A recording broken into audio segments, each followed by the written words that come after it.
এমন মানুষের সাথে তোমার জীবনটা কাটানোর চেষ্টা করো যারা তোমার এই 3টে না বলা শব্দের অর্থ বুঝে নেয়।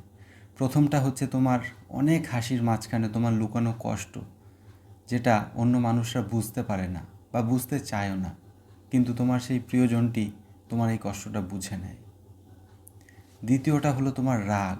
তোমার রাগের পেছনে যে অভিমানটাকে তুমি আড়াল করে রেখেছো, যেই ভালোবাসাটাকে তুমি আড়াল করে রেখেছো, প্রকাশ করতে পারছো না তোমার অভিমান, তোমার ভালোবাসাটা, সেই রাগ দেখে সে যে এই কথাগুলো বুঝে নেবে, তার আশেপাশে থাকো।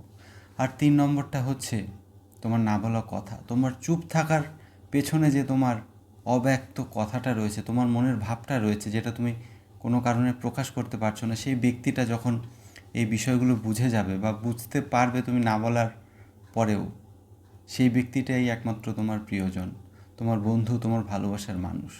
বাকি যেই মানুষগুলো তোমাকে ঘিরে রয়েছে তারা শুধুমাত্র আবর্জনা।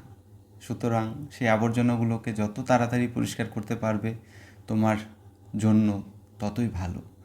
এবং সেই মানুষটাকে ঘিরেই তোমার জীবনটা কাটানোর চেষ্টা করো, তাহলে দেখবে জীবনটা খুব ভালো লাগবে, জীবনটাকে বারবার বাঁচতে ইচ্ছা করবে, খারাপ লাগাগুলো আর তোমাকে কষ্ট দিতে পারবে না।